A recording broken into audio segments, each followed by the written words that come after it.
Hi guys, it's Kate. This video is going to cover the classroom unit on solving trigonometric equations, and it works alongside worksheet 12, which is the solving trigonometric equations unit. You should definitely work on this at the same time as watching the video, so make sure that you take advantage of pausing and working through some of the problems yourself before you go ahead and listen to the solution. Solving trig equations can be very challenging. There are several different ways to go about solving a particular equation, so you want to feel confident with each individual method of solution, but you also want to, as you're working through several different problems, you want to develop an intuition about which method of solution fits which type of problem, and what are the underlying characteristics involved in a problem that make it prime for using a particular way to solve it. So think about both of those things as you're working through this worksheet. Do you feel comfortable with each method of solution, the way each problem is solved, and what is it about that problem that lends itself to that particular method of solution, so that when you're on an exam or when you're on the problem set or when you're moving through this course or onto a future course, how do you know which type of method to use? Let's get started. Number one. Over the next week, the tides at Pleasant Bay on Cape Cod will be roughly periodic with a period of 12.5 hours and a 3.8-foot difference between high and low tides. At 6 a.m. this morning, the water was at mean sea level, halfway between high and low tide, and the water level was falling. Take a moment to tackle part A. Which of the following best models the height of the water relative to sea level T hours after 6 a.m.? Go ahead and give it a shot. All right, let's take a look. There's a lot of information in this problem, and we want to know which pieces of it inform our model for this periodic function. When we're told that this function needs to have a period of 12.5 hours, what does that influence? Well, it influences the coefficient on t inside the trigonometric function of our choice. So we know that in order to select the correct coefficient, we want to manipulate it. We want to take 2 pi and divide it by our desired period, so that if we plug in t in terms of hours, 2 pi over 12.5 will convert this into the appropriate radians to feed to the trigonometric function. So this piece, 12.5 hours, tells us what we need to divide 2 pi by in order to create the coefficient that will multiply t by. So 2 pi over whatever our period is equals the coefficient that we multiply t by. So I've put some of these notes down here. Now, unfortunately, there is no option that doesn't select the coefficient to be 2 pi over 12.5, so this doesn't really help us in narrowing down any of our options. The next piece of information, that 3.8-foot difference between high and low tides, tells us what twice the amplitude of the function is, because the amplitude is the distance between the balance line or the midline and the peaks and the valleys. So we know 3.8 divided by 2 will be our amplitude, which will affect A in this A times our trig function of B of t plus C. Now, of course, looking at each of our individual options between A, B, C, and D, we see that each of them involve multiplying by either 1.9 or negative 1.9. And so that doesn't really help us eliminate anything. The last piece of information we would ideally love to know more about is plus C, but we're not told any of the specific values for the water level. We just have a balance line that seems to be 0 and then low tide and high tide. So we don't have anything that involves C. And the last minute it says at 6 a.m. this morning the water was at mean sea level, so halfway between high and low tide, and the water level was falling. So this is pretty interesting. That means that if we're looking at a periodic function that starts at mean sea level, which starts at that in between, an intercept rather than at a peak or at a valley, and it's falling, that means that our function's graph is going to look something like this. Now, we know if we're going to pick a particular trigonometric function, sine or cosine, sine is the one that behaves this way. Cosine would require a horizontal shift, and none of those are an option among our A, B, C, and D choices. So we know that this is going to be similar to sine, but sine, of course, has an intercept at 0 and then moves up to a peak. This has an intercept at 0 and moves down to a valley. So we actually want negative sine, which is why we select B as the one that best satisfies all of the different things that we want to happen in our model. So now it says there is a causeway at Pleasant Bay that becomes impassable when the water is 1.7 feet above sea level.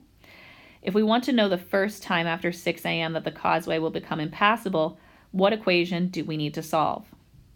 Well, our function here, right, this negative 1.9 times sine of 2 pi over 12.5t gives us the sea level, the height of water relative to sea level, t hours after 6 a.m. Here I have it written that the function that we've selected is going to give us the height of water above sea level as a function of time.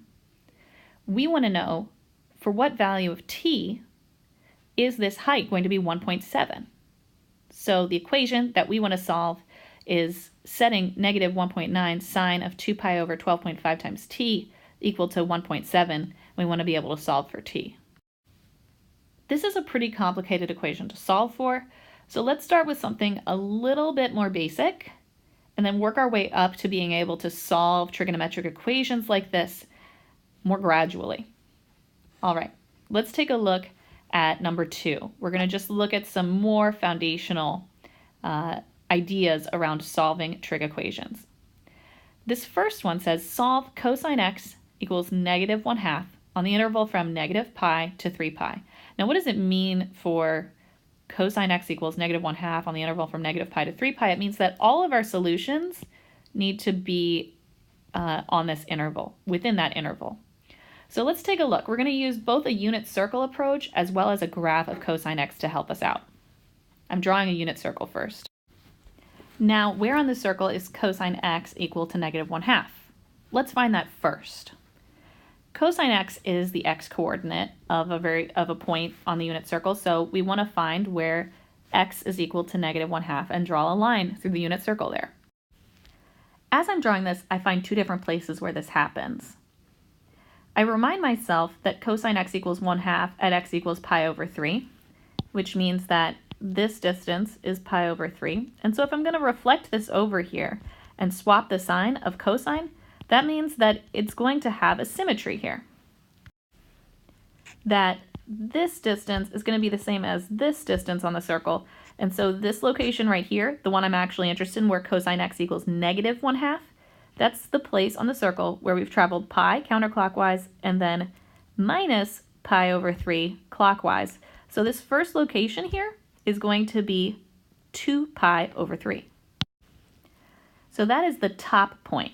That's 2 pi over 3 around the unit circle. That bottom point here, right down here, well, if this is 2 pi over 3, this distance is also going to be 2 pi over 3, but in the clockwise direction. So I can figure out what this is by saying I'm going to travel counterclockwise 2 pi and then subtract off 2 pi over 3, and I'll end up with 4 pi over 3 as that location on the unit circle.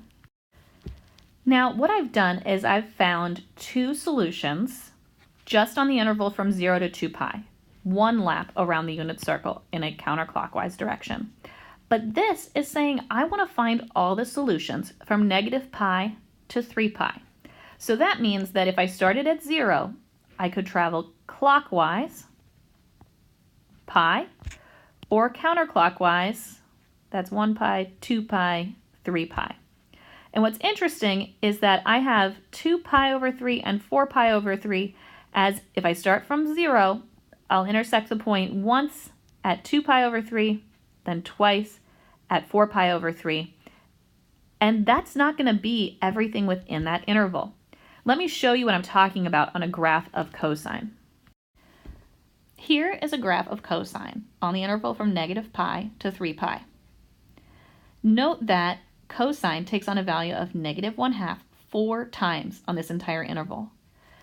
But by the analysis I've just done, by taking one lap around the unit circle from 0 to 2 pi, the only two I've been able to find so far have been 2 pi over 3, which is the one that's like right here, this guy, and 4 pi over 3, which is the one that is right here, or this guy. So that is the x equals 2 pi over 3, and this one is at x equals 4 pi over 3. Now my question is, obviously there are two more solutions on this interval and I need to be able to find them. Now they are actually located in the same locations on the unit circle, so they are either adding or subtracting multiples of 2 pi from the first 2 points that we found. So note that if we go from 0 and we go backwards to negative pi, we stumble across the location 4 pi over 3, but one lap behind where we have actually already found it. So this, right, is one period behind this guy right here. So this location is going to be 4 pi over 3 minus 2 pi. You can also think of that as 4 pi over 3 minus 6 pi over 3. Or you can think of this as, I'm starting at 0, and this distance is 2 pi over 3, but it's in the clockwise direction, so it's negative 2 pi over 3, whichever you prefer to think of it as. This last one comes from, if I went from 0 to 2 pi, I found that one at 2 pi over 3, this one at 4 pi over 3, but I'm going to keep going all the way up to 3 pi. So there's another lap in the same location as 2 pi over 3, but one lap forward, right? I went from 0 to 2 pi to 3 pi, and I hit on this point twice. So I'm going to take 2 pi over 3 and add one period. We can also see that this location right here is one period ahead of this location right here. So that means I'm going to take 2 pi over 3 and add on 2 pi. Now I have my 4 solutions. I start with negative 2 pi over 3, all the way on the left there, right here. Then I have positive 2 pi over 3. I have 4 pi over 3. And I have 8 pi over 3. The important thing is to be able to find those first two solutions in the period from 0 to 2 pi, and then based on their location on the unit circle in that interval, be able to work backwards from 0 to negative pi and figure out how that location relates to where you had found that location one lap forward, and work forward from 0 to 3 pi, hitting that point again on the unit circle one lap ahead of where it was. So again, by starting with 0 to 2 pi, we find 2 pi over 3 and 4 pi over 3, which are right here and right here. But we need to be able to find this location, which is one period ahead from this one. And we also need to be able to find this location, which is one period behind this one. Let's move on and get some more practice. Part B asks us to solve cosine u equals 0.4 on the interval from 0 to 3 pi. Let's start with a sketch of the unit circle to figure out exactly where this happens and how we can express that location.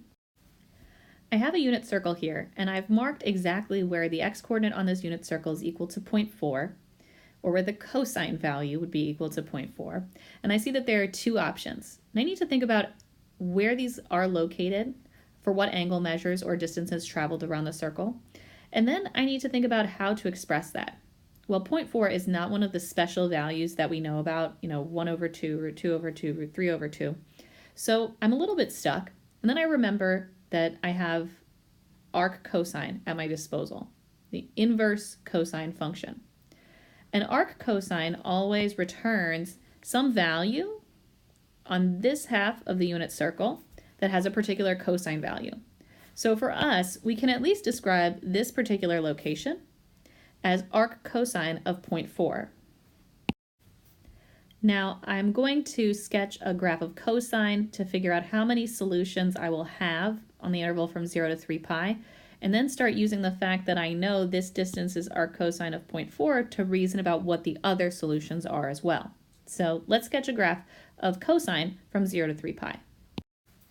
We can see from a graph of cosine that there are 3 different places where u takes on a value such that the cosine value is 0.4. This particular little red dotted line is at y equals 0.4. And so we have 3 intersection points. The first one, right, we started at 0 here and then we traveled around the circle. And we found that this was arc cosine of 0.4. That corresponds to this a u value. So I'm going to label that one.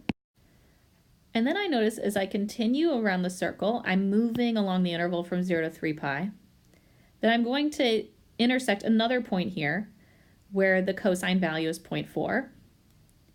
That is happening right here. And I need to figure out how to express that location on the unit circle in terms of the other position that I know. So I know that this distance right here is arc cosine of 0.4. And the way to get to this distance, due to the symmetry of the circle, note that this distance and this distance are the same, but they're moving in two different directions. So in order to get to this point, I would need to continue moving clockwise, or counterclockwise, pardon me, 2 pi, and then move clockwise arc cosine of 0.4. What's interesting to note is that observation that says that this distance is the same as this distance is also viewable on this graph. That this distance, which is this right here, is the same as this distance, which would be this right here, coming backwards from 2 pi. As we continue on around the circle, we notice that as we go from 0 to pi to 2 pi to 3 pi, we're going to cross that point that we had originally described as arc cosine of 0.4 one lap later, right? We hit it there, and then we hit the other one, and then we hit it again. So that is going to be one period ahead of where it originally appeared. So that is going to be arc cosine of 0.4 plus 2 pi. And that's our final solution for u on this interval. And so now we have our three solutions listed. We have arc cosine of 0.4, we have 2 pi minus arc cosine of 0.4, and then we have 2 pi plus arc cosine of 0.4. Pointing them out one more time on both the unit circle and the graph of cosine. As we start at 0 and we move forward, here's arc cosine of 0.4, that's this point right here. As we continue, this is 2 pi minus arc cosine of 0.4, found by looking at the symmetry between this distance and this distance, but noticing that we need to go counterclockwise 2 pi and subtract off arc cosine of 0.4. That is this location right here. And then we realize that one lap ahead of this original arc cosine of 0.4 will give us our final solution as we move to 3 pi, and that is this point. Where we started here, we add one period, and that will give us our final 2 pi plus arc cosine of 0.4. Let's try another. Our next problem asks us to find all solutions of tangent u equals -3. So we want to find the angle measures where the tangent value is -3. Let's take a look at what tangent looks like on both the unit circle as well as a graph of tangent. So pause this, give the unit circle a sketch, find the locations on the unit circle where tangent u equals -3, and then also do a sketch of the graph of tangent and find the places where the function value is -3. All right, given that a shot, let's take a look at both of these. First, I'll do the unit circle sketch. All right, I remind myself that if I've traveled u units around the unit circle, the line between the origin and the point where I'm at, for instance, this line segment right here, or this line segment right here, have a slope of -3. So now we need to figure out exactly how to describe these solutions.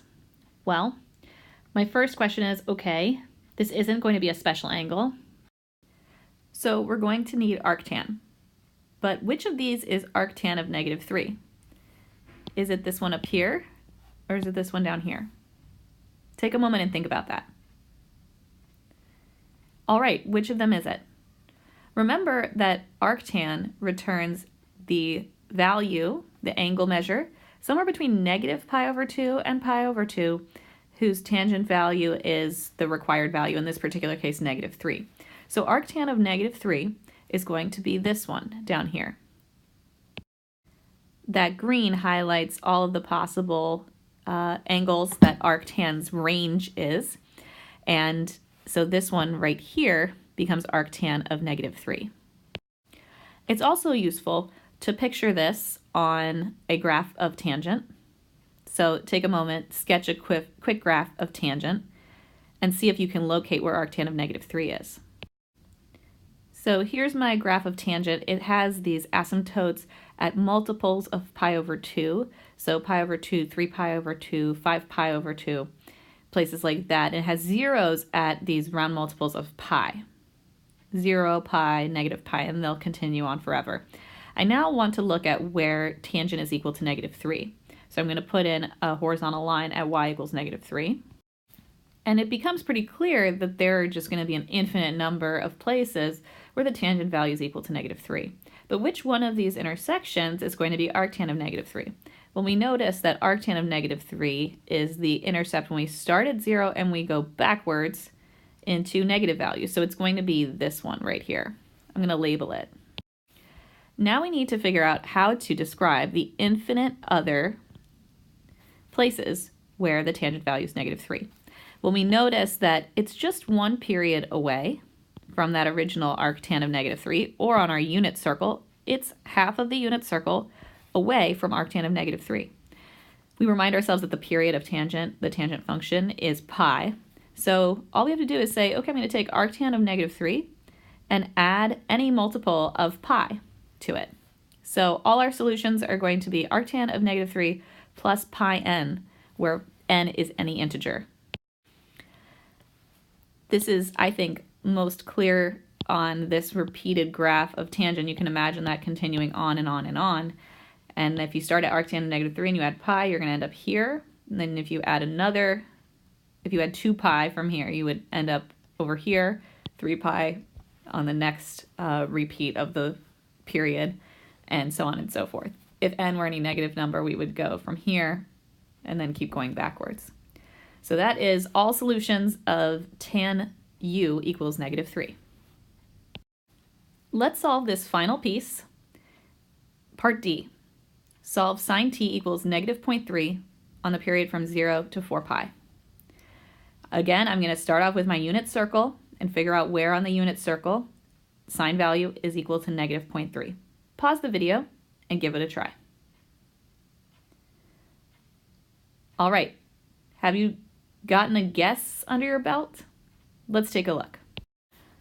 All right, here's my unit circle. In one lap around the unit circle, there are going to be two different places where sine is equal to negative 0.3, because sine is the y value on the coordinates around the unit circle. And so now we need to figure out how to describe what the appropriate angle measure is, or distance traveled around the unit circle, in order to end up there. Since negative 0.3 is not one of those special values that we know from pi over 3, pi over 4, pi over 6, we're going to have to use arcsine to describe it. Now my question is, arcsine of negative 0.3, which one of these is described by arcsine of negative 0.3? Take a moment and think about that. Okay, so arcsine of negative 0.3 is the angle between negative pi over 2 and positive pi over 2, whose sine value is negative 0.3. So it's going to be this location right here. All right, so I've labeled it. What's interesting about this, though, is that arcsine is itself a negative value, right? You have to move clockwise from 0 in order to get there. This green piece shows you where arcsine's output is, which is why we know that this location is arcsine of negative 0.3. But we notice that arcsine is a negative value. Let's now take a look at the graph of sine t on the interval from 0 to 4 pi and figure out where arcsine of negative 0.3 is and where our solutions are and how those are related. We can see by this graph of sine of t that when you're looking at where this function takes on the value negative 0.3 on the period from 0 to 4 pi, there are 1, 2, 3, 4 different places where that happens. Now, which one of these is arcsine of negative 0.3? If you're thinking none of them, you would be correct. Remember, we mentioned that arcsine, you're traveling clockwise from 0. So arcsine of negative 0.3 is a negative value. And this is actually arcsine of negative 0.3 right here. I'm going to label it. So arcsine of negative 0.3 is not one of the 4 yellow points that we're trying to describe here, but we need to use arcsine of negative 0.3 in order to figure out where the others are. Well, let's start with some of the related ones. The ones that are in the same location on the unit circle as I move from 0 to 2 pi. There's one that is one lap ahead of arcsine of negative 0.3. And then as I move from 2 pi to 4 pi, I'll pass by that location again, meaning that from here, this spot right here is 1 period ahead of arcsine of negative 0.3. And this spot right here is 1 period ahead. So this one's going to be arcsine of negative 0.3 plus 2 pi. And this one is going to be arcsine of negative 0.3 plus 4 pi. I'll label those. Now my other question is, what about this other location here, this on the unit circle, where the sine value is negative 0.3? This corresponds to this point and this point. They both are this same location, right? As I move from 0 to 2 pi, that's this guy. The first time I cross over that is this point. Second time is this arcsine of negative 0.3. And then the third one from 2 pi to 4 pi, right, is going to be this. Both this point and this point are, well, they're 1 period separated from each other, and they both occupy this location on the unit circle. Now remember that this distance right here is arcsine of negative 0.3. This is a clockwise traveling of this distance. Note that it is the same distance here, but different direction than what I want to do to move counterclockwise pi, and then that same distance to continue on. So I know that this distance is going to be pi minus arcsine of negative 0.3, because arcsine of negative 0.3 is clockwise minus arcsine of negative 0.3 will be counterclockwise. So that's why I want pi minus arcsine of negative 0.3. I've labeled it on the unit circle. I also want to label it on my graph. It's not at the 0. This is just sort of wonkily drawn. And I will label that. So this is happening at t equals pi minus arcsine of negative 0.3. And now that we know where that location is, saying, oh, I actually want to move 1 period forward, I just want to add 2 pi onto that. So this one right here is going to be pi minus arcsine of negative 0.3 plus 2 pi, which can be more succinctly expressed as 3 pi minus arcsine of negative 0.3. And now we have our 4 different solutions. None of them were arcsine of negative 0.3, right? Arcsine of negative 0.3 lay outside of this interval because it was moving in a clockwise direction from 0, so it was a negative value. This was arcsine of negative 0.3. We had 2 of those, 1 period and then 2 periods forward. And then we had another located here on the unit circle that could be described as pi minus arcsine of negative 0.3 here, and then adding another period to that. So when we go to write down everything, here's what we have.